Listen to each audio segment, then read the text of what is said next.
Globalement, Ouais. on était entre 20 et 30% d'augmentation des perfs en termes de conversion. Il y avait aussi une amélioration au niveau des CPM, des clics, des scroll stoppers, enfin, sur les différents KPI qu'on peut être amené à suivre quand on veut voilà, apprécier les performances d'une vidéo en social ads, on avait remarqué qu'il y avait quand même de bien meilleures performances que sur des vidéos plus traditionnelles.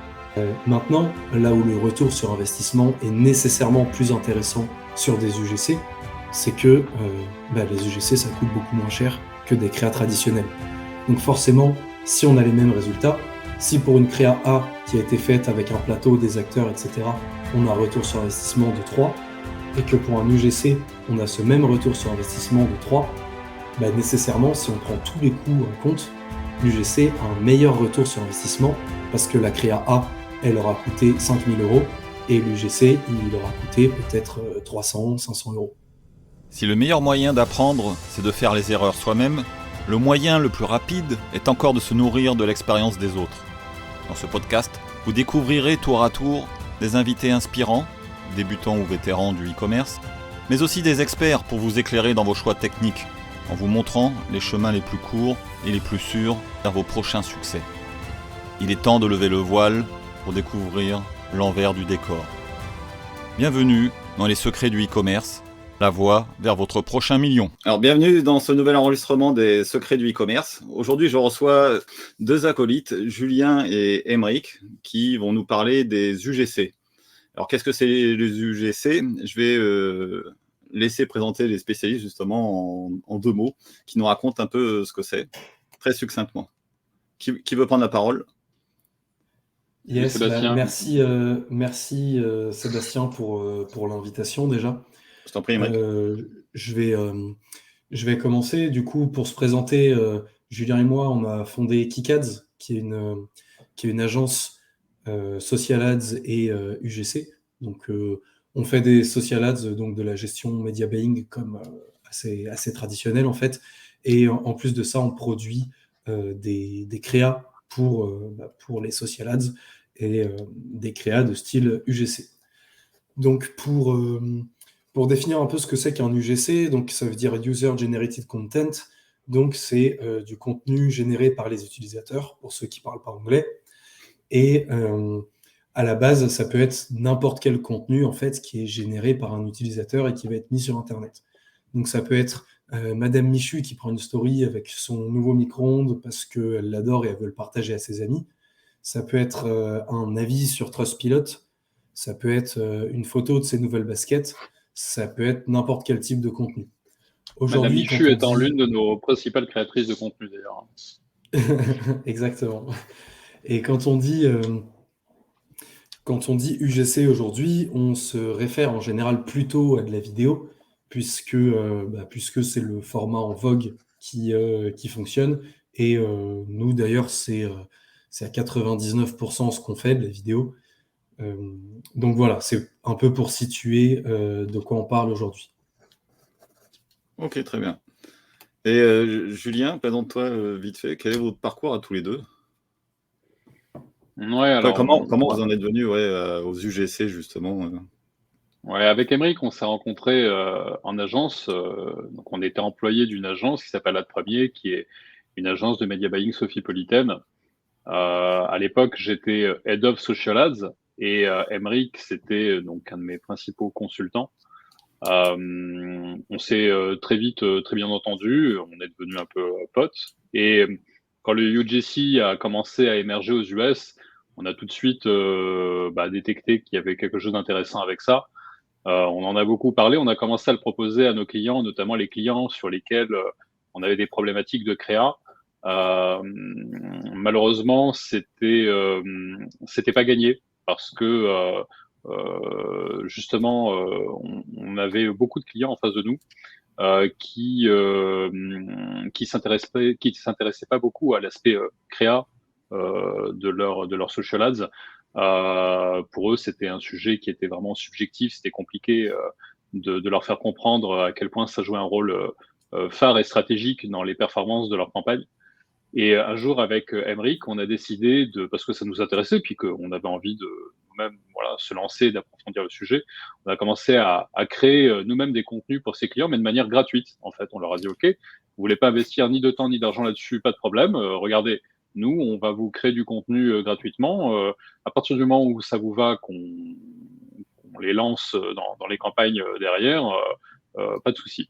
Donc voilà, on a fait ça et on a eu des très bonnes perfs assez rapidement et on a réussi à convaincre nos clients là-dessus.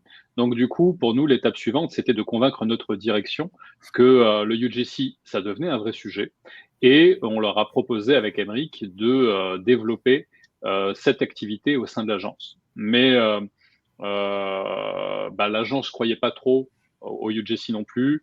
Ils n'avaient pas non plus envie qu'on investisse du temps et de l'énergie là-dessus. Donc, avec Émeric, on a pris une décision à ce moment-là.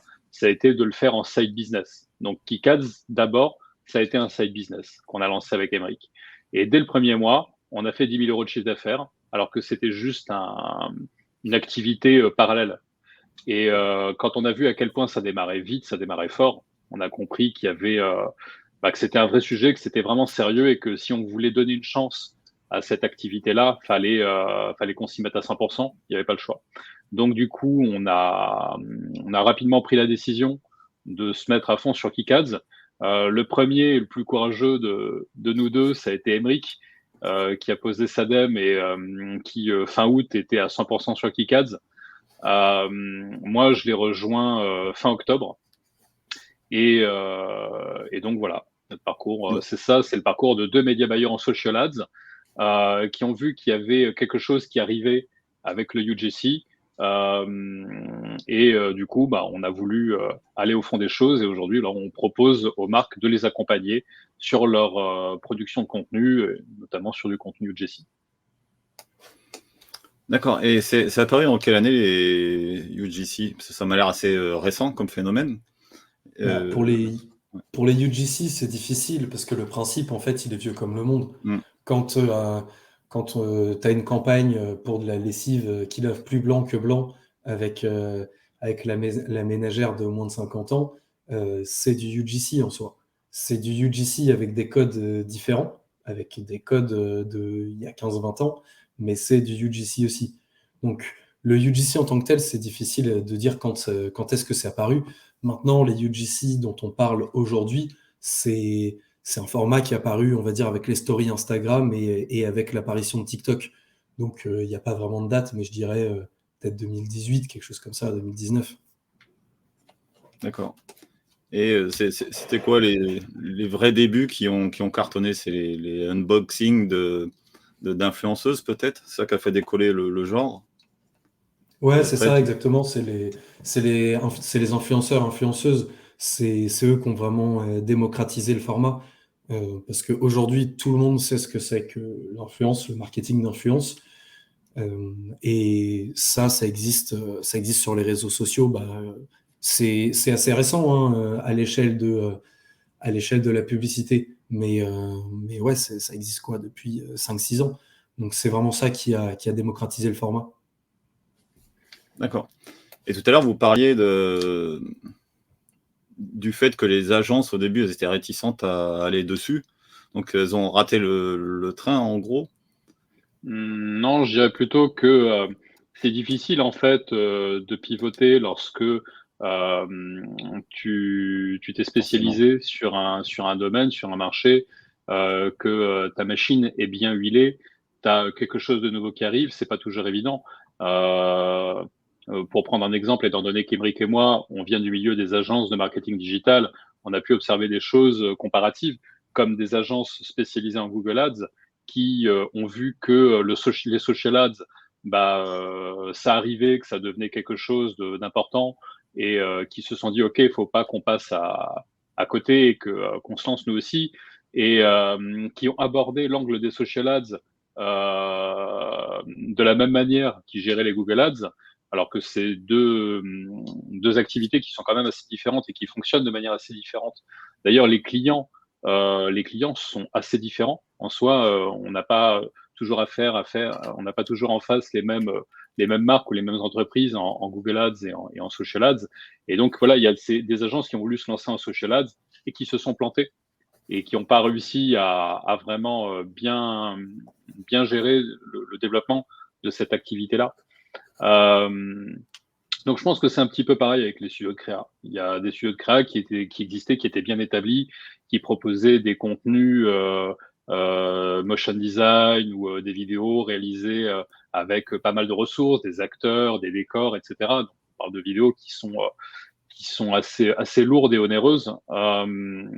Et le UGC, pour eux, c'était nouveau. Ils savaient pas comment l'aborder. Ils avaient rien à partager là-dessus pour montrer leur expertise. Et du coup, à défaut d'arriver à le développer correctement, ils ont pris un petit peu le contre-pied de ça en disant que il n'y avait pas de barrière à l'entrée du UGC, que n'importe qui pouvait le faire et que du coup, ça pouvait manquer de professionnalisme et d'un œil marketing à l'inverse de ce que eux étaient capables de produire. Alors qu'au contraire, ce qui est génial avec le UGC, c'est que justement, il n'y a pas de barrière à l'entrée et que ça en fait quelque chose de pas du tout élitiste en définitive. Ce qui n'empêche pas qu'il faut qu'il y ait une approche marketing parce que, comme on le dit souvent, et d'ailleurs c'est même Emric qui le dit régulièrement, et évidemment je suis aligné là-dessus avec lui, c'est que au cœur d'un bon UGC, il y a un script. Et pour rédiger un bon script, il faut avoir une expérience en social ads, il faut avoir analysé pas mal de créa pour avoir compris ce qui fonctionnait, ce qui fonctionnait pas, et il faut être un bon marketeur. C'est ça, complètement aligné là-dessus. Pour revenir sur les agences, effectivement, il y en a qui n'ont pas pris de virage. Maintenant, c'est à raison ou à tort, l'avenir le dira. Mais de toute façon, les UGC, c'est pas quelque chose qui doit être utilisé seul en tant que tel.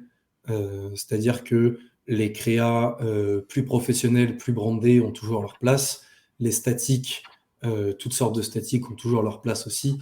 Donc, c'est pas un duel UGC versus créa traditionnel, puisque les deux, pour moi, sont faites pour cohabiter. Donc, il y a certaines agences qui ont choisi de pas se mettre là-dessus pour plein de raisons. Peut-être qu'ils n'ont pas l'expertise, ils n'avaient pas envie, ou ça leur rapportait pas assez d'argent. Il y a plein de raisons. Et il y a des agences, il y a aussi d'autres agences qui n'étaient pas du tout dessus et qui ont vu que ça commençait à cartonner, qui sont allés très très vite pour développer ce côté-là. Donc il y a un peu de tout. Ouais, je suis d'accord avec ça. Et même, j'ai envie d'ajouter que nous, ça nous aide finalement qu'il y ait toujours des contenus davantage publicitaires qui tournent, qui soient diffusés, parce que c'est justement la saturation des placements et de ce type de contenu qui fait que le UGC aujourd'hui, ça explose. Parce que la grosse différence, tout à l'heure, tu as demandé quand est-ce que le UGC était né.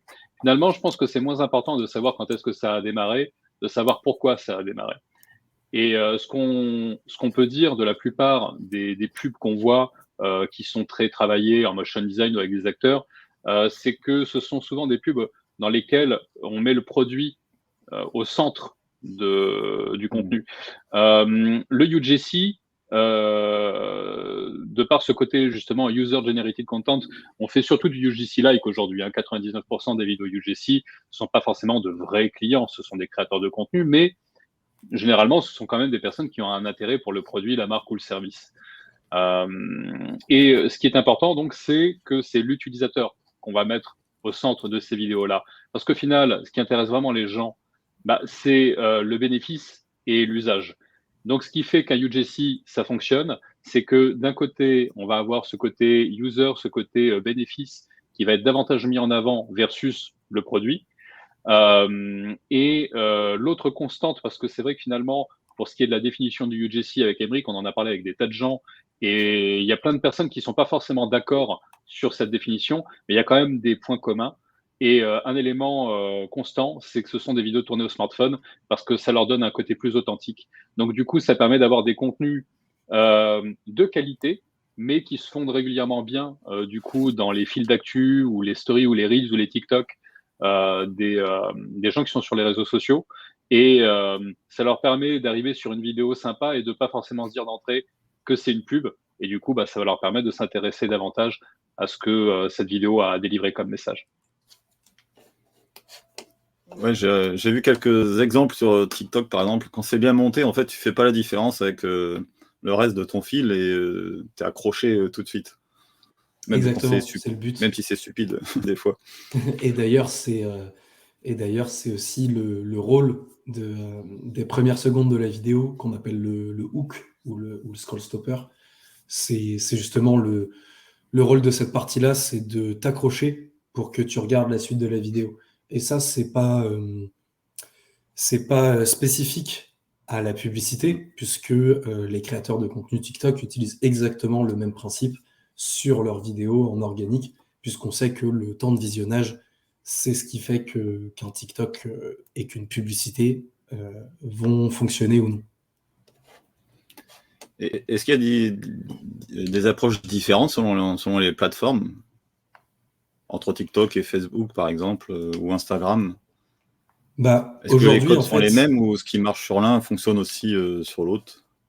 Alors, les codes sont pas toujours tout à fait les mêmes, mais ça tend à se rapprocher parce que TikTok a eu un succès tel que Instagram a copié TikTok avec les Reels. Donc, au final, si on doit prendre les codes d'une seule plateforme et les répliquer partout, c'est ceux de TikTok. Parce que si on fait la même chose avec les codes de Facebook ou d'Instagram et qu'on essaye de les répliquer sur TikTok, en publicité, ça va pas marcher et en organique, on va faire 30 vues. Donc, aujourd'hui, les codes sont un peu différents puisque Facebook et Instagram ont respectivement des années d'expérience et des années d'utilisation derrière. Ils peuvent pas tout jeter à la poubelle d'un coup non plus. Mais TikTok est arrivé tellement fort que ils ont été obligés de copier pour rester pour rester pertinent. Donc oui, c'est le code de TikTok grosso modo qu'il faut répliquer. Et est-ce que tu as des exemples de différence en fait entre les codes de chaque plateforme? Un exemple Ouais, alors sur TikTok, les codes, ça va être des vidéos hyper dynamiques avec des cuts très courts. C'est en train un peu de changer puisque TikTok essaye de concurrencer YouTube avec les vidéos de plus d'1 minute. Mais à la base, TikTok, c'est surtout des vidéos courtes, hyper dynamiques, avec des cuts très courts, des animations à l'écran, donc des animations de texte, etc. Et le but, c'est vraiment d'avoir un temps de visionnage qui soit élevé, de capter l'attention de l'utilisateur dans les premières secondes, et ensuite que l'attention ne redescende pas. Ça doit exploser dans tous les sens, ça doit vraiment être dynamique, être punchy, et ça, c'est vraiment le code principal de TikTok. D'ailleurs, si tu veux voir exactement à quoi ressemble une bonne vidéo TikTok et les codes à respecter, le GOAT là-dessus, le génie, c'est MrBeast, qui est aussi accessoirement le YouTuber le plus suivi au monde. Tu regardes ses vidéos TikTok, c'est un feu d'artifice le truc. Tu as vraiment l'impression qu'à chaque seconde, il y a un truc différent qui se passe sur l'écran pour retenir l'attention. TikTok, vraiment, c'est ça. C'est un énorme potentiel de viralité, mais il faut vraiment lutter pour garder l'attention, puisque c'est tellement facile de scroller et de passer à la vidéo suivante que c'est une bataille constante pour l'attention, en fait. Et pour revenir sur pourquoi les UGC ont fonctionné par rapport aux pubs qui existaient classiques, est-ce qu'il y a un meilleur retour sur investissement pour les entreprises qui y vont? On n'en a pas parlé, de combien il est? On a pas mal de data qui remontent avec Emric. Nous, d'ailleurs, ça fait partie de manière intrinsèque de notre manière de fonctionner au sein de KickAds avec les marques avec lesquelles on travaille, que nos clients fassent appel à nous en one-shot ou au contraire sur une prestation où on renouvelle l'asset créatif chaque mois. On incorpore un suivi des perfs. On traque des KPI assez précis sur la façon dont les créas vont se comporter et comment elles vont performer. Et ça, ça nous permet d'avoir une démarche d'optimisation. Puisque le but, c'est pas juste de produire du contenu, de le livrer, de dire merci, au revoir. C'est vraiment d'aller chercher de la performance. Donc, d'avoir cette démarche-là, ça nous permet avec Emric d'avoir soit un accès direct aux données et de voir nous ce qui fonctionne, que ce soit ce qui fonctionne par rapport au contenu qu'on a fourni, ou même de pouvoir le constater comparativement aux créas qui avaient déjà tourné sur certains clients avant qu'ils fassent appel à nous. Ou alors c'est les clients qui nous remontent directement les données lorsqu'on fait des calls de débrief avec eux. Et là-dessus, donc effectivement, c'est intéressant. On a pas mal de choses qui reviennent. J'ai plus tous les chiffres en tête. On a une presse sur laquelle on l'a un petit peu résumé. Donc, en fonction de là où tu vas diffuser ce podcast et cette vidéo, je pourrais te redonner le lien pour que les gens puissent y voir. Mais Aymeric va m'aider, mais je crois que globalement, on était entre 20 et 30% d'augmentation des perfs en termes de conversion. Il y avait aussi une amélioration au niveau des CPM, des clics, des scroll stoppers. Enfin, sur les différents KPI qu'on peut être amené à suivre quand on veut apprécier les performances d'une vidéo en social ads, on avait remarqué qu'il y avait quand même de bien meilleures performances que sur des vidéos plus traditionnelles. Ouais, en fait, pour résumer, d'une manière générale, les performances peuvent être meilleures. Nous, ce qu'on a constaté, c'est que on avait soit une augmentation du taux de clic, soit une augmentation du taux de conversion. Parce qu'il y a des situations pour certains clients où le taux de clic n'a pas augmenté, mais où c'est le taux de conversion derrière qui a augmenté parce que la vidéo mettait suffisamment en valeur le produit pour que la proposition de valeur soit claire derrière. Maintenant, au niveau des retours sur investissement, des ROS, c'est compliqué de voir clairement, de dire OK, nous, nos ROS, ils sont X% meilleurs qu'avec des créas traditionnels. Puisque, en fait, ça n'aurait pas forcément de sens de le mettre dans ce sens-là. Comme on l'a dit tout à l'heure, en fait, la valeur d'une publicité, elle est dans le script, elle est dans les arguments marketing. Donc, une publicité traditionnelle avec un très bon script qui amène très bien les arguments marketing, elle marchera très bien. Tout comme un UGC avec un bon script et des bons arguments marketing marchera très bien aussi. Maintenant, là où le retour sur investissement est nécessairement plus intéressant sur des UGC, c'est que les UGC, ça coûte beaucoup moins cher que des créas traditionnels. Donc forcément, si on a les mêmes résultats, si pour une créa A qui a été faite avec un plateau, des acteurs, etc., on a un retour sur investissement de 3, et que pour un UGC, on a ce même retour sur investissement de 3, nécessairement, si on prend tous les coûts en compte, l'UGC a un meilleur retour sur investissement parce que la créa A, elle aura coûté 5 000 € et l'UGC, il aura coûté peut-être 300, 500 €. Donc, pour conclure, le retour sur investissement, oui, est meilleur à condition d'avoir un bon script.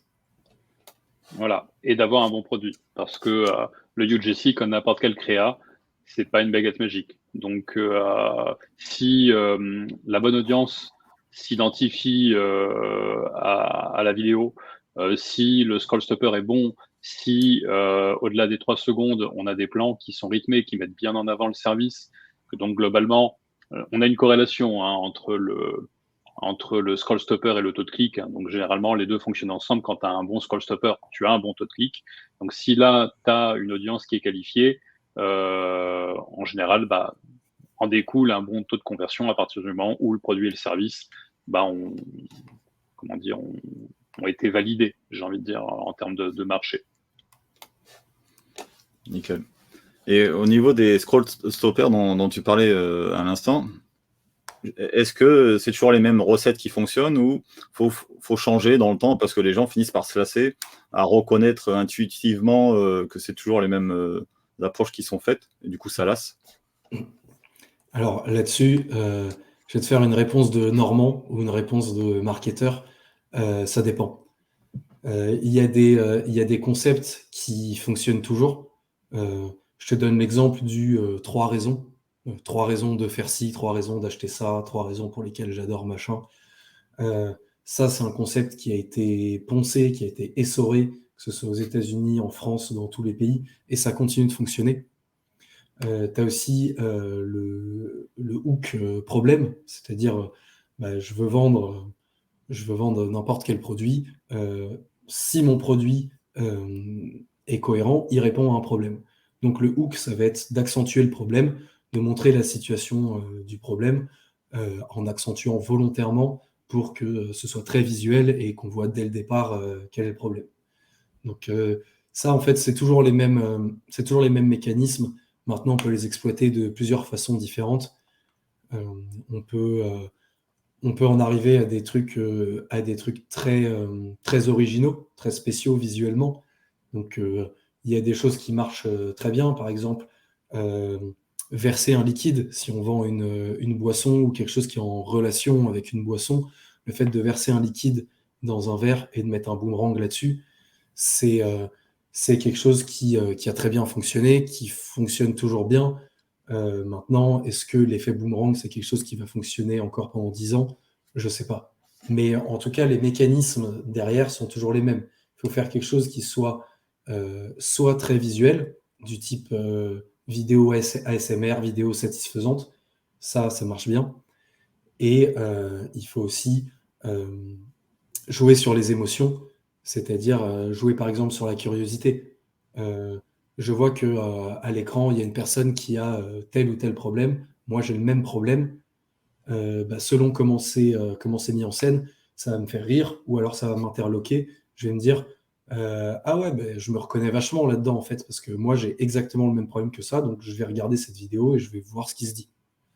Donc en fait, les hooks changent selon les usages en fait, parce que le but c'est de coller directement aux usages et aux pratiques de la plateforme sur laquelle on diffuse, mais les mécanismes derrière et les émotions qu'on active restent exactement les mêmes, et ça reste du marketing pur et simple en fait.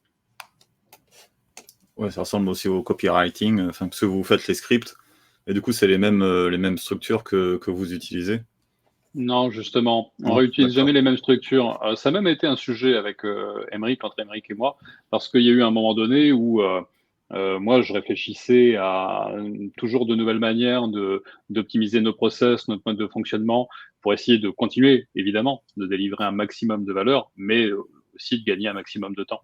Et donc, j'avais dit à Émeric que ça pourrait être peut-être intéressant d'envisager d'avoir des bibliothèques de templates de scripts, par exemple, puisqu'on savait qu'il y avait certaines recettes qui marchaient bien, et qu'on puisse les décliner comme ça pour de nouveaux projets. Et Émeric était pas pour. On en a discuté longuement, et finalement, aujourd'hui, j'ai plutôt tendance à me rallier à son avis, parce que c'est exactement ce qui vient d'être dit, en fait. Tu as des approches qui fonctionneront toujours, comme le 3 raisons, tout simplement parce que tu as des techniques marketing comme le produit à 14,99 € plutôt qu'à 15 € au supermarché. Il y a des biais psychologiques et cognitifs qui sont démontrés et qui fonctionneront toujours. Mais il y a aussi des situations où il faut s'adapter, parce qu'on ne sait jamais, on peut se retrouver face à un type de produit ou de service qui sort un petit peu de l'ordinaire. C'est très intéressant parce que ça nous pousse à nous réinventer, et l'important, c'est de rester incongru en fait dans notre approche du hook, parce que c'est ça qui va générer le scroll stopper. Ouais, exactement. En fait, on n'a pas de bibliothèque de script où on va dire ok, là on a un produit e-commerce, on pioche 5 scripts dedans et banco, c'est bon. On va les réécrire à chaque fois. Maintenant, il y a des structures qui fonctionnent. La structure 3 raisons, comme l'a dit Julien, la structure problème-solution, où tu mets un hook, tu présentes le problème, tu présentes la solution, bénéfice 1, preuve sociale, bénéfice 2, call to action. Ça reste une structure qui est très simple, mais qui fonctionne toujours. Donc voilà, il y a des petites structures comme ça dans lesquelles on peut venir piocher, mais le script en tant que tel et le déroulé du scénario, ça c'est quelque chose qu'on va toujours réécrire et sur lequel on part toujours de quasiment zéro. D'accord. Et au-delà du script lui-même, est-ce qu'il y a des genres que vous utilisez est-ce qu'il y a des sous-genres dans les UGC? Par exemple, est-ce que le unboxing, ça en fait partie? Est-ce que donc le produit qu'on utilise, ça vous a été un deuxième? Est-ce qu'il y en a d'autres dans ce genre-là? Ouais, tout à fait. Il y en a pas mal. Il y a le unboxing, comme tu l'as dit. Ensuite, il va y avoir le témoignage face cam. qui est assez classique, témoignage face cam, je montre le produit à côté de ma tête, etc. Et après, on va en avoir plein. Il y a la démonstration du produit, il y a le tutoriel, qui est un peu une variante de la démonstration du produit, mais plus axé sur l'éducation. Et après, nous, ce qu'on fait beaucoup aussi, c'est on insiste sur la partie storytelling, du type avant j'avais ce problème-là, ça me posait un vrai problème dans ma vie, c'était un poids pour telle ou telle raison. Heureusement, aujourd'hui, j'ai découvert une solution, j'ai découvert ce produit par une amie qui m'a présenté ça. Aujourd'hui, je l'utilise comme ci, comme ça a totalement réglé mon problème, etc., etc. Et là-dessus, on peut vraiment raconter une histoire de A à Z. Et c'est ça qui est intéressant et c'est ça aussi qui accroche le viewer dans une vidéo. C'est la réponse à son problème et l'histoire. Ouais, complètement. Et puis, en plus de ça, avec Emric, on s'est rendu compte aussi d'un truc. Parce que là, Sébastien, tu parlais d'unboxing. Donc, l'unboxing, bon, effectivement, on sait que c'est une approche classique en UGC, mais ça sous-entend également que le UGC, c'est une approche de la vidéo publicitaire sur les réseaux sociaux propre à l'e-commerce. Et ça, tu vois, je peux le comprendre parce que Emric et moi, on croyait ça aussi quand on a démarré KiCad. On n'imaginait pas du tout qu'on serait amené à faire des vidéos pour d'autres types de sujets. Et aujourd'hui, ce qu'on peut dire, c'est que la répartition de toutes les vidéos qu'on a produites, et on en a produit plusieurs centaines, entre des produits e-commerce, des services de streaming ou de la génération de leads, c'est plutôt bien équilibré.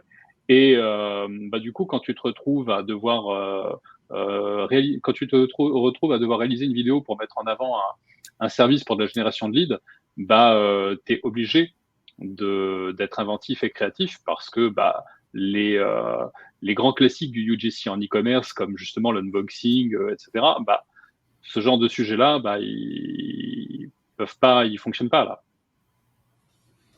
D'accord. Ça pourrait être aussi utilisé pour, je sais pas, du boarding ou quand tu reçois un jeu vidéo, quand tu le découvres, en fait, comment ça marche en direct. Et du coup, transposer ça aussi au service. Donc, comme tu disais, je viens de payer un service online comme une université sur un sujet en particulier et je montre en direct quand je découvre. C'est ce genre de choses. Alors, si tu veux des idées un peu improvisées là, de scroll stopper sur ce type de sujet, il vaut mieux, je pense, qu'on demande à Emric parce que moi, au début, j'étais chaud patate pour trouver des super idées de scroll stopper. Et puis un jour, Emric il m'a dit, tu sais, en fait, laisse tomber, je vais les écrire moi parce que toi, tu as des idées qui sont tellement barrées que jamais on trouvera des créateurs qui seront d'accord pour le faire, comme mon idée pour un service de ménage à domicile d'une personne qui fait exprès d'éclater une grosse assiette de pâte bolognaise par terre. Et voilà, apparemment, c'était un peu compliqué à réaliser. Faut pas rater la prise de vue. Ouais, c'est ça. Il y a deux problématiques pour écrire des bons scripts et des bons scroll stoppers. C'est premièrement que le scroll stopper soit efficace et deuxièmement qu'on arrive à le mettre en place. Parce que vu qu'on travaille avec des créateurs de contenu, pour une vidéo, les créateurs de contenu, on les rémunère pas non plus 2 000 €. Donc, c'est compliqué de demander à un créateur de contenu d'aller casser sa vaisselle, d'aller salir son sol et d'aller préparer une assiette de pâte bolo pour pas la manger pour faire une vidéo.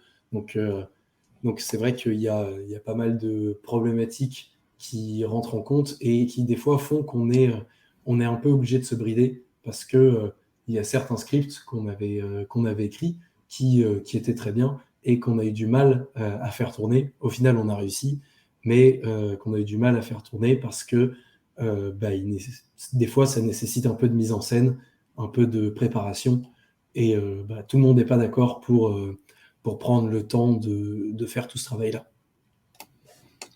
Alors pour la vaisselle, ça peut jouer, hein, si c'est la vaisselle de la belle-mère, je pense qu'il y en a qui seront d'accord. Ils le feront volontiers avec tout le service. Ils vont faire exprès de rater les prises. Après, dans une moindre mesure, ce que ça a d'intéressant aussi, c'est que ça permet de faire un tri.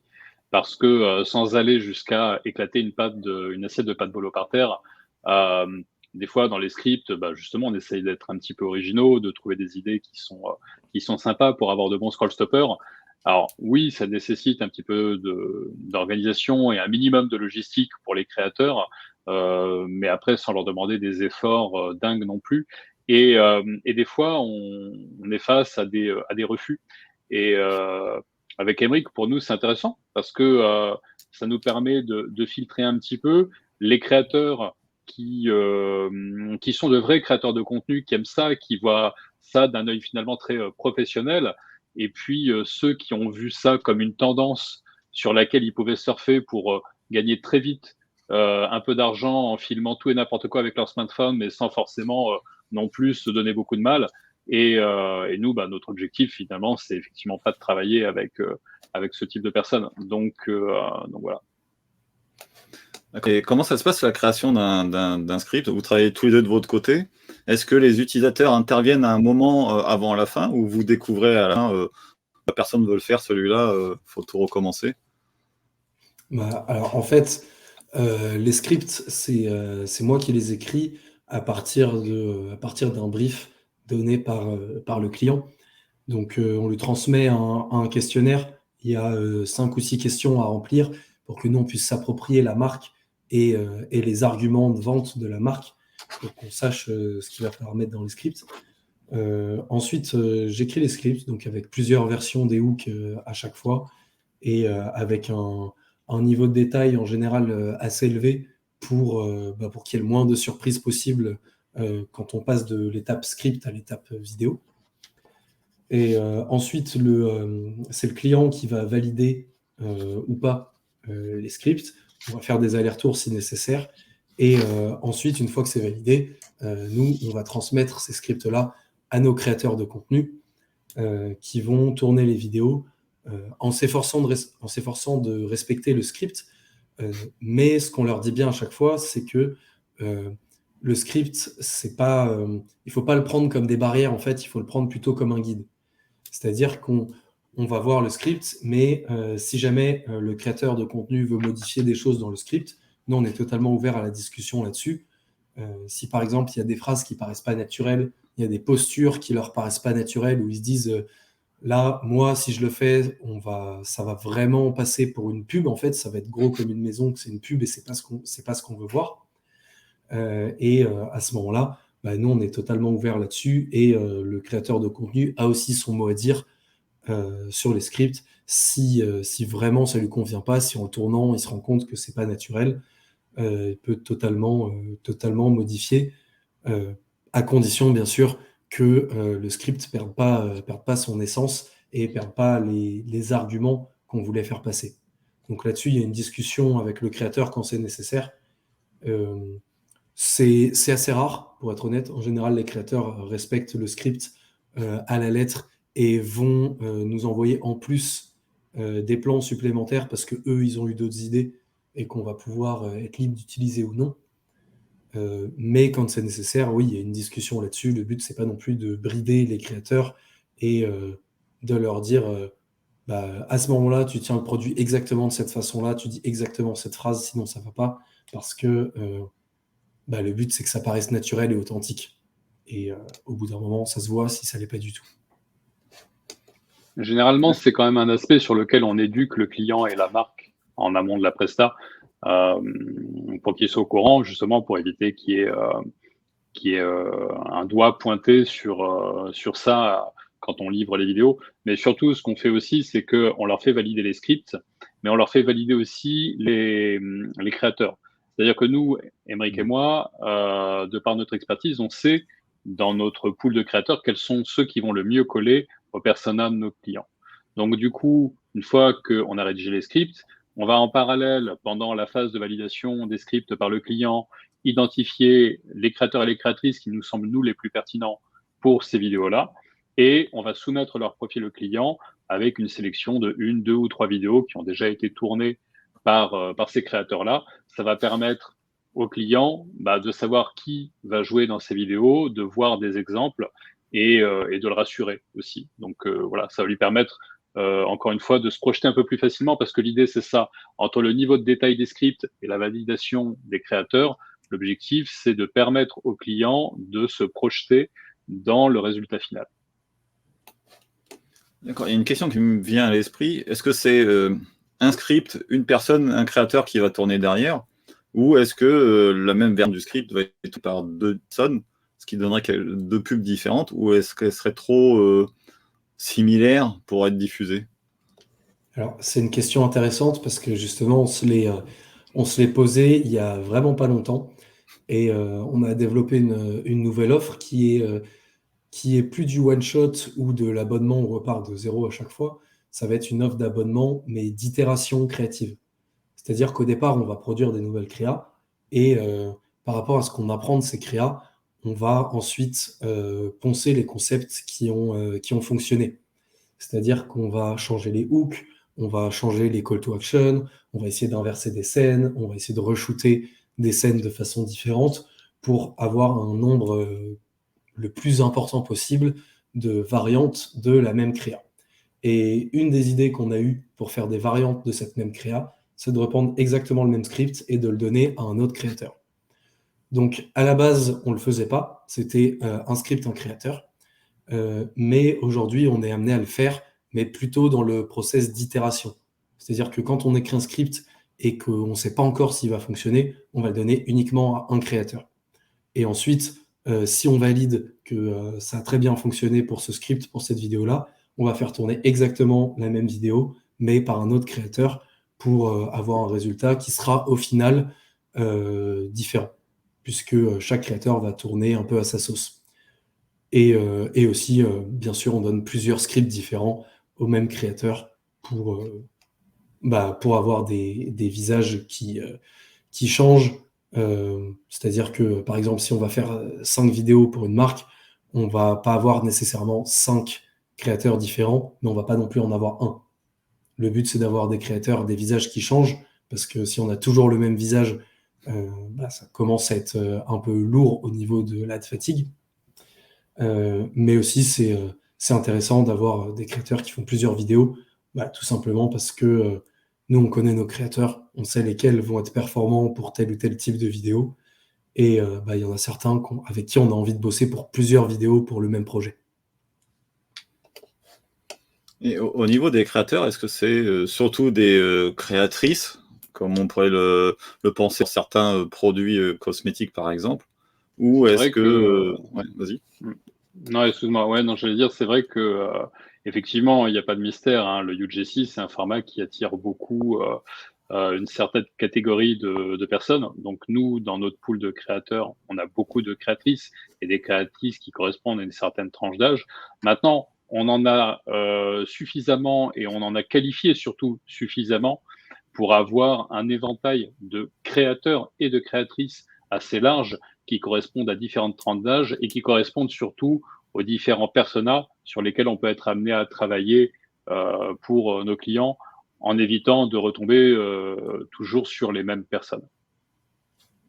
Ouais, exactement. C'est vrai qu'il y a une grosse majorité de femmes, donc de créatrices, entre 18 et 25-30 ans. Ça constitue une énorme majorité, en fait, des créateurs, créatrices de contenu. Maintenant, il n'y a pas que des marques qui ciblent les femmes. Donc, il y a aussi un gros marché pour les créateurs hommes, puisqu'il y a beaucoup moins de concurrence. Et ils sont plus difficiles à trouver, puisqu'il y a juste à taper UGC Creator sur Twitter, sur TikTok, sur LinkedIn, sur Instagram, pour se rendre compte que on va tomber sur 90% minimum de femmes. Donc, nous, on a fait un gros travail de recherche de créateurs. On a vraiment fait le tour des réseaux sociaux. Après, heureusement, il y en a des nouveaux qui se lancent tous les jours, et on anime aussi un Discord sur le sujet. Mais on a vraiment fait le tour particulièrement de Instagram, Twitter et TikTok pour trouver des créateurs de contenu qualitatifs qui ne connaissaient pas forcément l'UGC, mais quand on voit des bonnes vidéos de créateurs de contenu, tout simplement on leur envoie un message on leur dit salut, tes vidéos elles sont super cool. Nous, on travaille avec des créateurs de contenu comme toi pour faire des vidéos pour des marques. On présente le projet, est-ce que ça t'intéresse?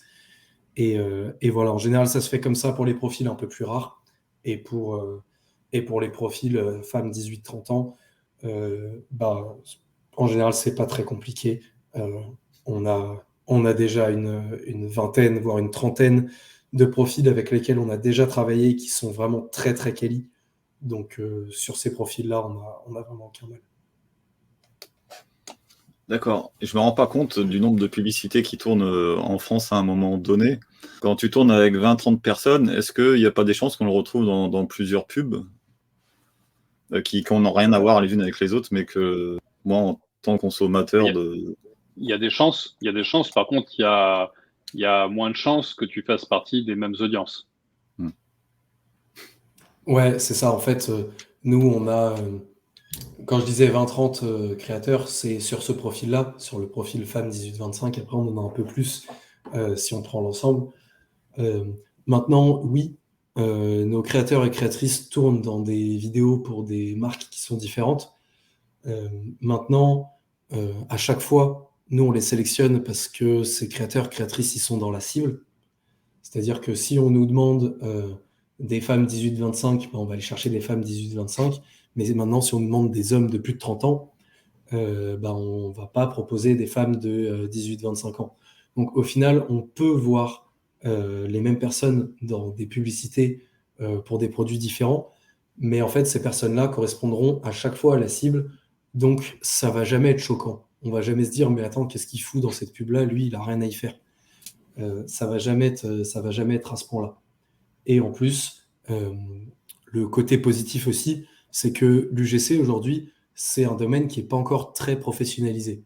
Donc, la majorité de nos créateurs, créatrices ont une autre activité à côté. Donc, soit ils sont influenceurs, soit ils vont avoir un autre métier comme toi ou moi. Et ce qu'ils font ça sur leur temps libre. Donc, pour la majorité, ils n'ont pas envie de se faire chier avec des produits qu'ils n'aiment pas. Et ils vont refuser, en fait, si les produits ne sont pas alignés avec leurs valeurs et s'ils n'ont pas d'intérêt pour le produit. Puisque la rémunération, c'est la rémunération que nous, on leur donne, plus le produit. Donc forcément, si c'est un beau produit qu'ils auraient acheté dans tous les cas, ils vont être très heureux de faire cette publicité. Et si c'est un produit qui ne les intéresse pas, la rémunération seule, ça ne va pas forcément toujours suffire à les motiver pour faire cette vidéo-là. Donc c'est aussi comme ça qu'on fait pour que à chaque fois la personne soit intéressée par le produit et qu'elle soit pertinente en fait pour faire la publicité pour ce produit-là. D'accord. Et quand quelqu'un vous a dit au départ je veux pas, mais finalement avec la rémunération, finalement ça va m'intéresser quand même, est-ce que ça se ressent sur la qualité de la vidéo derrière? Le fait que les gens aiment vraiment ou soit... On le fait pas comme ça. Si une personne nous disait non au départ et revenait vers nous en disant que finalement, comment dire, par le côté rémunération de la chose, elle avait changé d'avis, qu'elle était plutôt partante pour le faire, c'est nous qui lui dirions non. Nous, on veut pas travailler avec des gens juste pour ça. Sûrement parce que oui, ça se ressentirait probablement dans sa manière de tourner dans la vidéo. Mais c'est important pour nous que le persona colle vraiment, que le créateur, que le profil du créateur ou de la créatrice colle vraiment au persona du client et a un intérêt pour le produit ou le service dont on va faire la promotion. Donc, nous, on va être très attentifs à ça. Ouais, la passion, ça, on a du mal à la simuler. Et du coup, ça me fait me demander, est-ce qu'un acteur peut jouer aussi bien qu'une personne qui sera vraiment passionnée par un produit? Qu'est-ce que vous avez vu, vous qui connaissez les deux mondes? Est-ce que les UGC sont pas mieux de ce côté-là? Ce sont pas des acteurs justement, ce sont des créateurs de contenu. Oui. Mais ça, c'est un vrai sujet parce que avec Émeric, on est souvent confronté à cette problématique lorsqu'on fait des calls découvertes, à cette assimilation finalement entre l'acteur qui va jouer dans une publicité traditionnelle et le créateur de contenu qui va tourner dans un UGC. Mais pour répondre à ta question, du coup, Nous, on ne travaille pas avec des acteurs professionnels, on travaille avec des créateurs de contenu qui souvent sont semi-professionnels ou professionnels pour certains. Et pour répondre, est-ce que c'est mieux d'avoir un passionné mais qui ne sait pas faire une vidéo ou d'avoir un créateur de contenu qui sait faire une vidéo mais qui n'est pas passionné? J'ai envie de te dire aucun des deux. Parce que la personne lambda, en fait, l'utilisateur lambda qui ne sait pas tourner une vidéo avec son téléphone, mais qui est passionné d'un produit ou d'un service et qui ferait certainement un retour hyper honnête et hyper intéressant, la vidéo, elle va être à chier, en fait. Parce que si la Ouais. personne ne sait pas tourner une vidéo, ça va rester une mauvaise vidéo. Et c'est pour ça que c'est important d'avoir des créateurs de contenu qui savent ce qu'ils font, mais qui gardent un côté authentique parce qu'ils savent ce qu'ils font en tournant avec un téléphone, sans avoir besoin d'un plateau, qu'on leur donne la réplique, etc. Donc, c'est bien d'avoir un créateur de contenu qui sait ce qu'il fait, qui sait filmer des bonnes vidéos avec son téléphone, ça c'est hyper important, et qui est intéressé par le produit. Si c'est un créateur de contenu qui tourne des bonnes vidéos, voire des très bonnes vidéos, mais qui en a rien à faire du produit, ça va être un peu plus compliqué. Mais à la limite, je pense que la vidéo sera meilleure que si c'est quelqu'un qui est passionné mais qui ne sait pas tourner une vidéo. Complètement. Non, mais le vrai créateur de contenu UGC, c'est le parfait équilibre. Parce que, comme l'a dit Emric, si tu t'adresses à un vrai client de la marque, mais qui a aucune expérience, il sera pas à l'aise devant la caméra, il saura pas gérer l'éclairage. Et de la même manière, si tu réalises une vraie vidéo traditionnelle avec un acteur, bah, cette pub, elle ressemblera vraiment à une pub. Le créateur de contenu va savoir amener le bon équilibre finalement entre professionnalisme et authenticité. Alors des fois, ouais, j'en ai vu des pubs UGC où il y a le côté professionnalisme aussi, c'est tellement bien monté que il y a même des effets. Enfin, les mecs, ils passent vraiment, vraiment beaucoup de temps à faire les vidéos. Donc des fois, il y a les deux mondes qui se réunissent pour le meilleur.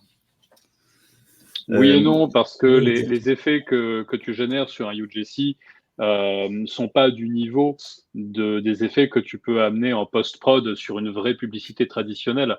Alors, c'est vrai qu'on a eu des clients avec lesquels on a échangé sur des scripts qu'on avait rédigés, dans lesquels on détaillait un petit peu les effets justement que nous, on voulait amener sur certaines vidéos et qui étaient craintifs par rapport à ça. Ils avaient peur justement que la vidéo fasse trop professionnelle, fasse trop pub, de par les petits effets de montage qu'on voulait amener. Mais tous ces effets de montage qu'on avait détaillés ou qu'on peut voir dans certaines vidéos UGC, ce sont des effets qui sont disponibles sur les principaux outils de montage aujourd'hui de vidéos qu'on peut voir sur TikTok ou sur Insta, notamment sur CapCut ou Vidéolip. Et j'ai l'impression qu'en fait, les personnes qui ont cette crainte-là, c'est tout simplement en fait des personnes qui passent pas énormément de temps sur TikTok.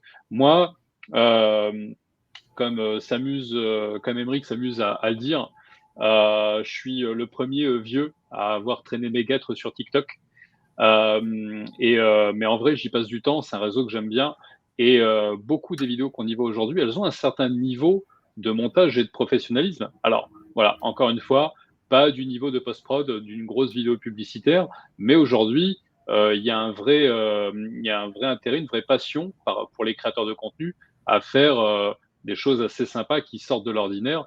Et nous, finalement, en retranscrivant ça dans nos vidéos UGC, on ne fait que surfer sur la vague des contenus organiques qui fonctionnent bien aujourd'hui.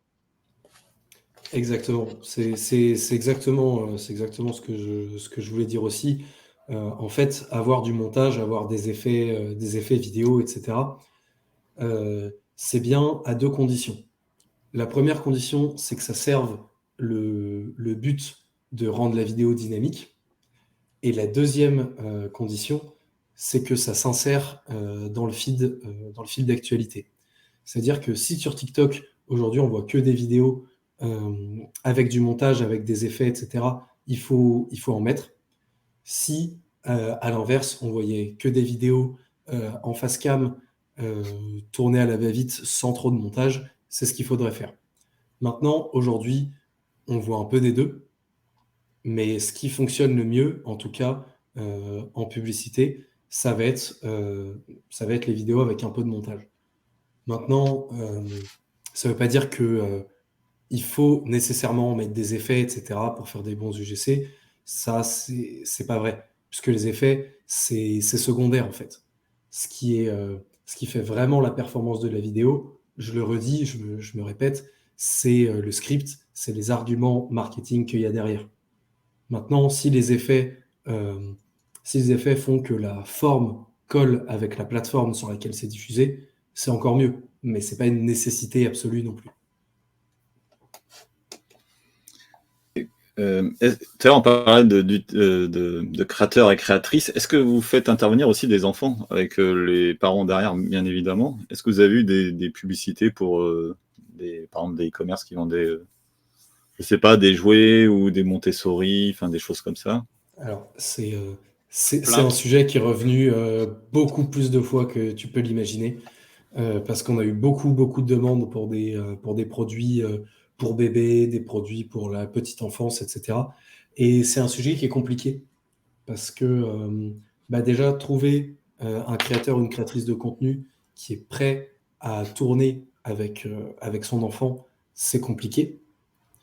Et ensuite, mettre des enfants en scène, même si on trouve des gens qui acceptent de filmer leurs enfants, c'est aussi compliqué parce que les enfants, ils font pas toujours ce qu'on veut.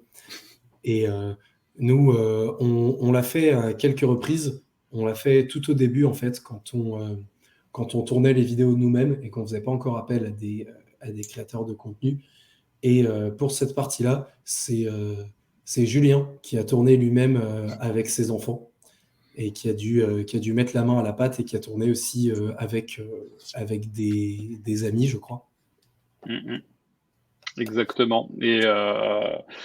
Et pour rendre à César ce qui est à César, hein, c'est important de ne pas s'approprier le génie des autres. C'est surtout ma femme aussi qui a beaucoup apporté sa contribution, puisque parmi les projets dont Émeric a parlé, il y a une très belle marque avec laquelle on a pris beaucoup de plaisir à travailler, qui s'appelle Max et Léa.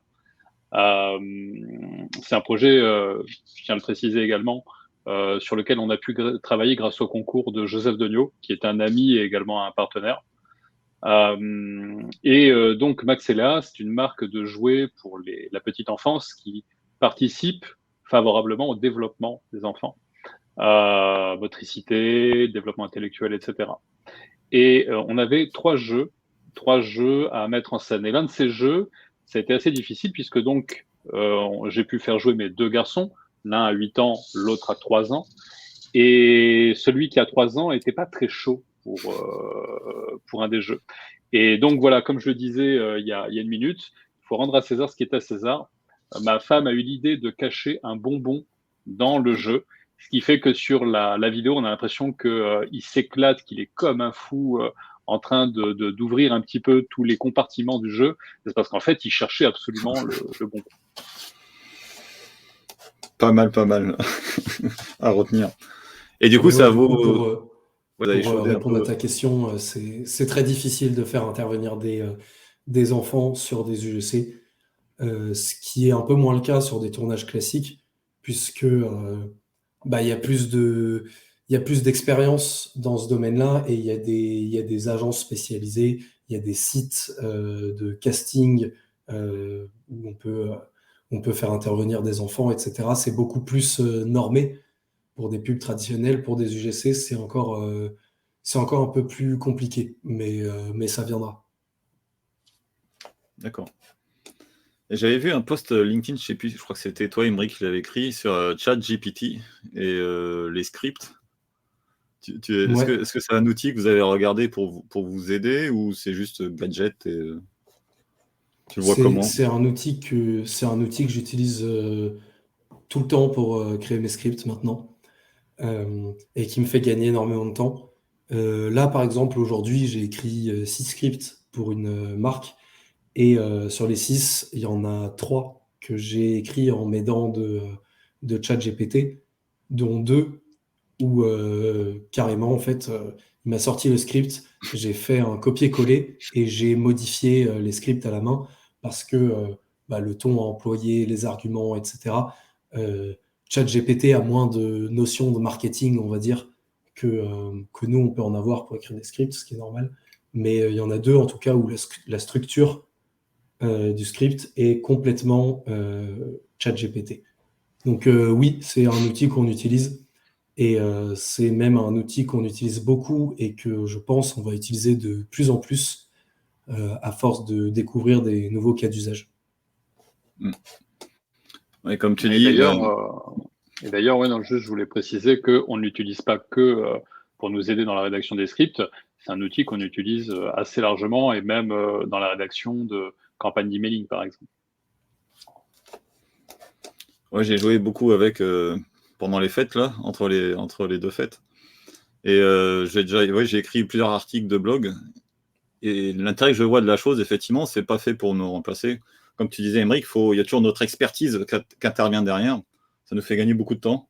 Et du coup, on peut produire plus de contenu de qualité derrière. C'est ça, exactement. Ce que ça va remplacer, ça va être les contenus à faible valeur ajoutée qui étaient écrits à la main. Mais à la limite, ça, j'ai envie de dire que c'est une bonne chose, puisque comme ça, il y aura moins de contenu à faible valeur ajoutée. Et pour des articles de blog optimisés SEO, j'espère qu'on arrêtera enfin de voir des articles qui font 18 pages et où il faut scroller les 18 pages pour trouver la réponse à une question qui se trouve dans une seule phrase de l'article. Mais vu que l'article est bien optimisé pour le SEO, il était en premier résultat Google. Donc j'espère que ça va être utilisé uniquement comme un outil pour générer peut-être plus d'articles et des articles plus courts, plus précis. Je sais pas, j'y connais pas grand-chose en SEO pour être honnête, je sais pas si ça ferait sens ou pas. Mais en tout cas, oui, utiliser ChatGPT en tant que tel pour produire du contenu, quel que soit le contenu, à l'heure actuelle, c'est très compliqué parce que les contenus restent très scolaires, restent rédigés de manière très consensuelle, très sage. Je pense qu'il faut une intervention humaine, ne serait-ce que pour la correction. Pour les blogs que j'ai testés, là, je retravaille tout le texte en fait derrière. Mais pour le remettre avec mes mots, pour raccourcir les phrases, mettre des mots de liaison entre chaque phrase, ce qu'il n'arrive pas trop à faire en fait. Mais l'intérêt, c'est de faire du montage quand tu fais un blog. Tu demandes de générer le sommaire et pour chaque pièce du sommaire, tu vas pouvoir lui reposer des questions à l'intérieur. C'est écrire un article, comme tu dis, entièrement. Il va faire ça très scolaire. Ça va être très chiant à lire. Personne ne va vouloir le lire. Mais derrière, ça permettra peut-être de plus avoir les blogs traduits directement, qu'on voit partout, comme tu disais, de l'anglais en français avec un français dégueulasse. Au moins là, ça sera propre derrière parce que c'est lisible ce que fait ChatGPT. Ouais. Par rapport à l'approche scolaire, alors il y a un truc que je veux tester et que j'ai pas encore pu tester, mais en tout cas, ChatGPT m'a donné une info qui est assez encourageante. C'est que je lui ai demandé directement si, en lui fournissant des posts que j'ai écrits pour LinkedIn qui ont bien marché, est-ce qu'il pourrait m'en écrire d'autres, mais surtout, est-ce qu'il pourrait reprendre ma syntaxe, mon style. Et lui m'a répondu que oui, et il m'a confirmé les éléments que je devais lui fournir pour qu'il soit capable de le faire. Donc, j'ai pas encore eu le temps de me pencher là-dessus, mais en tout cas, voilà, je lance l'idée. Peut-être qu'il y en a d'autres, du coup, qui auront le temps de se pencher là-dessus avant moi, à tester. Nickel. Alors, aujourd'hui, pour revenir sur le sujet des UGC, donc vous travaillez avec deux types de personnes, en fait. Donc, il y a les créateurs d'un côté et vos clients qui passent les commandes. Si aujourd'hui des clients cherchent à vous joindre et les créateurs, où est-ce qu'ils peuvent vous contacter? Alors, il y a deux solutions. C'est soit sur LinkedIn, où sur LinkedIn, on est tous les deux très actifs avec Julien. Donc, en général, on répond rapidement. Et puis, pour les marques qui souhaiteraient travailler avec nous, il y a aussi notre site internet où il y a un petit calendrier en bas de la page pour prendre rendez-vous avec nous. Donc, je vous propose de clôturer la session si vous voulez bien. Et je vous remercie d'avoir accepté cette invitation. Et s'il y a des questions d'auditeurs qui sont posées, je n'hésiterai pas à vous les passer du coup. Super. Écoute, merci beaucoup Ok, Sébastien et merci pour ton accueil et pour cette opportunité. Merci Julien, Yes, merci Émeric. merci beaucoup Sébastien. Merci. À bientôt. Ne rate pas les prochains secrets. Abonne-toi.